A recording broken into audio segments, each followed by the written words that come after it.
Mari kita simak hadis riwayat Imam Muslim.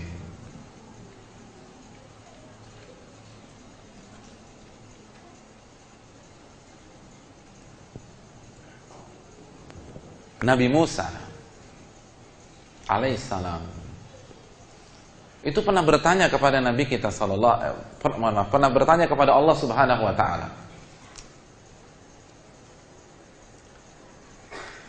Sa'ala Musa rabbahu ma adana ahlil jannati manzilatan.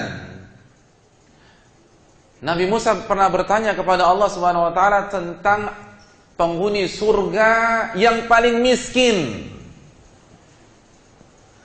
yang paling kere,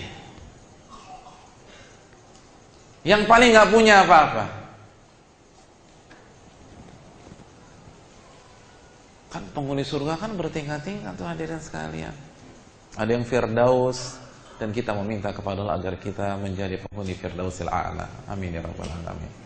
Tapi gak semuanya kan di Firdaus. Dan itu Firdaus paling tinggi. Ada yang di lantai 5-nya mungkin, lantai 4, lantai 3, ada yang di basement. Nah, Nabi Musa nanya, siapakah dan seperti apa dan apa yang dia dapatkan ketika dia menjadi penghuni surga yang paling miskin.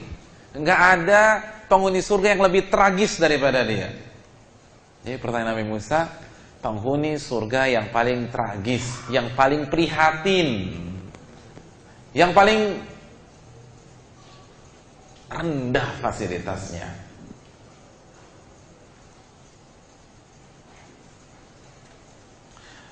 Lalu Allah menjawab, huwa rajulun yaji'u ba'dama udkhila ahlul jannatil jannata. Dia adalah orang yang paling terakhir masuk surga. Setelah semua penghuni surga yang lain telah masuk ke dalam surga sebelum dia. Kenapa? Kok dia terlambat? Karena kan transit dulu di neraka. Dan dia yang paling terakhir. Jadi dari semua yang diazab dulu di neraka, dia yang paling terakhir keluar. Jadi bayangin gak tuh maksiatnya apa? Dia masih beriman, tapi kemaksiatannya parah banget gitu. Mungkin bawa uang rakyat tetenan atau triliunan-triliunan. Mungkin pernah selingkuh, berzina dengan ratusan wanita. Mungkin biseks juga. Perempuan oke, laki-laki gak masalah. Tapi kalau masih punya iman, ada peluang masuk surga enggak? Masih ada kan?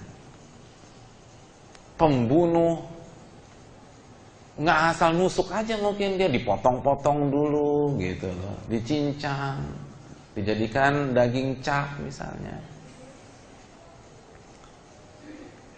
Jadi parah banget nih kemaksiatannya. Akhirnya dialah orang terakhir yang bisa keluar dari neraka.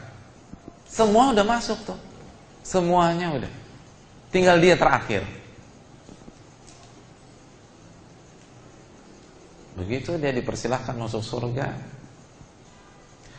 Yuqalu lahu udkhulil jannah. Wahai fulan, silahkan masuk ke surga. Fayaqulu ay rabb kaifa waqad nazala an-nasu manazilahum wa akhadhu akhadhatihim.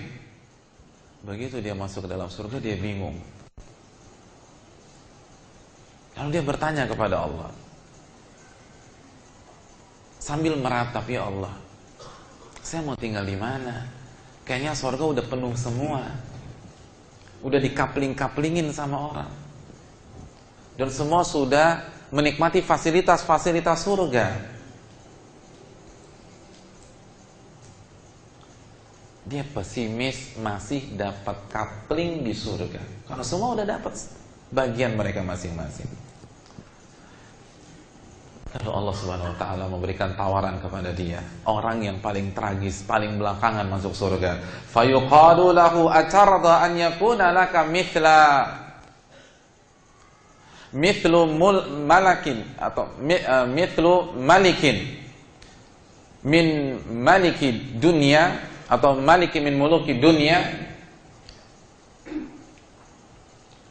Allah bertanya, an yakuna laka mithlu mulkin min maliki muluki dunia, maukah aku berikan fasilitas kekayaan, akses seorang raja dari raja-raja dunia? Gimana? Mau nggak? Ridho nggak? Gimana kalau saya kasih engkau kekayaan, fasilitas raja dari raja-raja dunia? Kalau antum ditawarin itu, ridho nggak antum? Ini orang yang paling tragis di surga.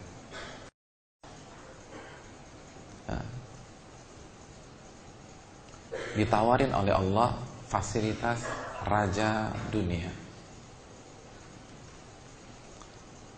Hadirin, ambil sampel satu deh biar semakin paham kita. Kita mau usah jauh-jauh. Seorang raja dunia yang terkenal dan masih hidup dan tetanggaan sama kita, satu rumpun dengan kita, sama-sama warga ASEAN. Siapa dia? Hasanah Bolkiah. Dan ingat, dia bukan raja paling kaya pada detik ini, tapi sudah cukup melambangkan bagaimana raja itu hidup di dunia. Saya ingin tanya, pemasukannya itu berapa per bulan? Biar kita tahu bagaimana tragisnya penghuni surga paling terakhir. Pemasukan Hasanah Bolkiah per bulan berapa? Berapa? Antum gaji antum per bulan berapa? Pemasukan Hasanah Bolkiah itu 90 euro per detik.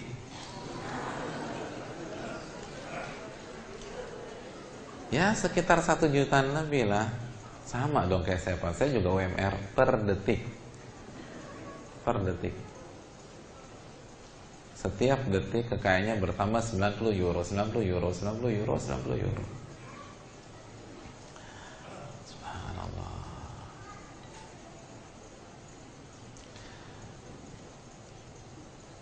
Saya ingin tanya, rumah antum kamarnya ada berapa? Tipe apa sih rumah antum? 4L ya. Lu lagi gitu.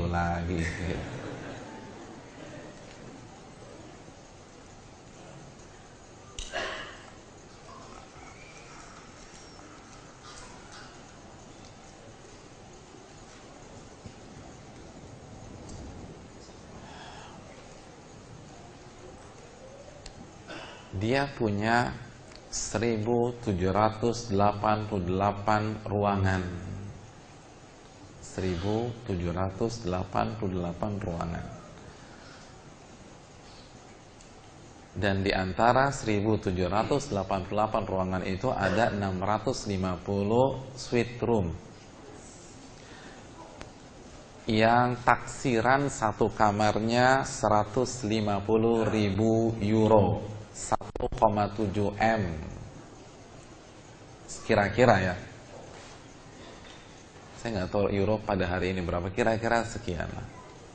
Itu satu kamar full furnish 150.000 euro. Dan dia punya berapa? 650 kamar. Satu kamar antum renovasinya berapa? Subhanallah.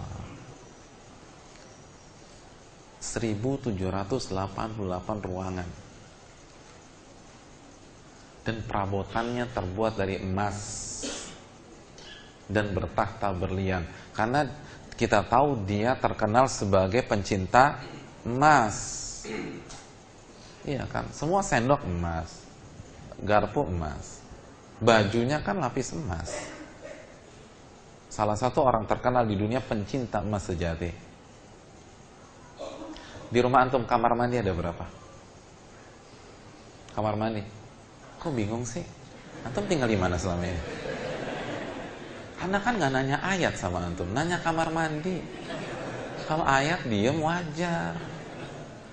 Berapa kamar mandi di rumah antum? 2. Ya 11-12 lah. Dia 257 kamar mandi. 257 kamar mandi. Dan lapisan emas. Hadirin, mobilnya ada berapa? Antum punya mobil berapa sih? Data 2010 mobilnya ada 574 yang merek Mercy. Ya, yang merek Mercy, belum yang lain. Dan sebagian ada yang mendata bahwa dia punya 5.000 mobil, bahkan ada narasumber mengatakan dia punya 7.000 mobil. Jadi kalau setiap hari dia menggunakan satu mobil mewahnya dan di rolling setiap saat, maka ketemu mobil tersebut 20 tahun yang akan datang.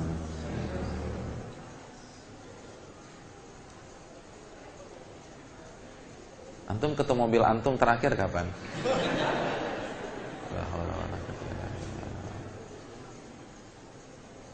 Dan dia penggemar mobil sport, mobil mewah.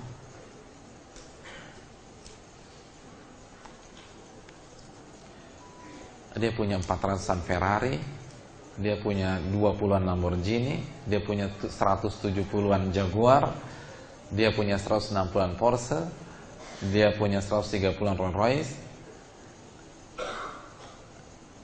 Mobil yang sangat luar biasa.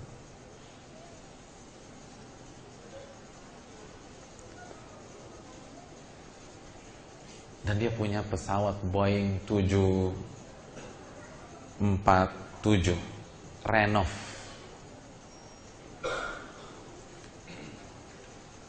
Dan renovasinya menghabiskan biaya kurang lebih 120 juta US dollar. Karena pesawat beliau kan dilapisi emas dan sangat mewah luar biasa di dalamnya. Subhanallah. Raja dunia, hadirin. Raja dunia. Raja dunia. 90 euro per detik. Subhanallah. 324.000 per jam. Euro. Itu kekayaan raja dunia. Dan dia bukanlah raja terkaya di dunia pada hari ini, bukan. Jangan tuh bayangin nggak raja-raja dunia itu kayak apa hidupnya. Itu yang ditawarkan Allah kepada siapa? Penduduk surga yang paling tragis kondisinya. Kira-kira tuh orang mau nggak? Antum mau tawarin gitu mau nggak? Kata dia, raditu rabbi, saya rela ya Allah. Ya gimana nggak rela begini? Lalu apa kata Allah Subhanahu wa taala kepada dia?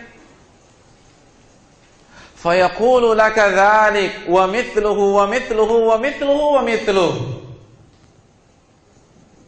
Anda rela? Iya ya Allah. Saya berikan Anda 2 kali lipat, 3 kali lipat, 4 kali lipat, 5 kali lipat. 5 kali lipat hadirin sekalian. Dan di saat Allah mengatakan 5 kali lipat, orang itu langsung mengatakan raditu rabbi. Terima kasih Allah, saya rela ya Allah. Lalu Allah katakan apa? Hadza laka wa asyratu amthalik. Kalau begitu saya kalikan 10 lagi, 50 kali lipat. 50 kali lipat 90 euro per detik. Subhanallah. Kalau 50 kali lipat kasih 50 euro aja. 45 berapa? 4.500 euro per detik. Itu kira-kira. Walaka mashtahat an nafsuka waladzat ainuka. Dan Anda berhak meminta apa saja yang Anda inginkan dan apa yang Anda sukai. Hadis ini sahih riwayat Imam Muslim. Ya Allah, 50 kali lipat hadirin sekalian. 50 kali lipat. Yang paling sengsara di sorga dalam tanda kutip. Jadi jangan pernah bisa bayangkan bagaimana kenikmatan Firdausul A'la, bagaimana kenikmatan surga Aden, bagaimana kenikmatan orang-orang saleh,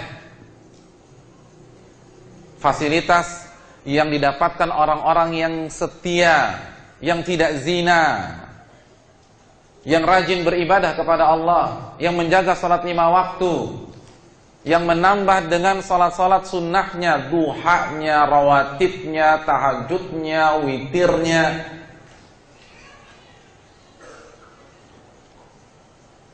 Orang-orang yang mengerjakan haji dan umrah, orang-orang yang berinfak dan bersedekah. Ini yang tragis, kan tadi sudah kita bilang. Ini orang paling parah maksiatnya tapi masih punya iman. Maka shadaqa Rasulullah. Nabi benar ketika mengatakan ad-dunya sijnul mu'min. Dunia itu penjara. Apa sih yang Anda punya? Oke, Anda punya Lamborghini, Anda punya berapa sih? Hadirin yang dirahmati oleh Allah Subhanahu wa taala. Ini yang harus kita renungkan. Tapi lagi-lagi apa kata Allah, bal tu'thirunal hayatad dunya. Namun kalian lebih memprioritaskan dunia lagi. Yaitu level kita, memang kita rendahan. Hobinya ya pakai level penjara. Nggak mau beribadah demi rapat dunia. Nggak mau datang ke majelis taklim demi olahraga dunia. Silakan olahraga, tapi kan hendaknya Anda prioritaskan ibadah kepada Allah. Alasan tenis lah, futsal lah, golf lah. Ada lapangan golf Anda dan stick golf Anda itu fasilitas penjara. Anda akan dapat lebih mewah di sana. Ini penjara. Yang kita perebutkan itu hanya fasilitas penjara. Jadi kalau gara-gara rumah kita gontok-gontokan, gara-gara warisan kita bunuh-bunuhan, berarti kita bunuh-bunuhan untuk mendapatkan sebuah sel di penjara.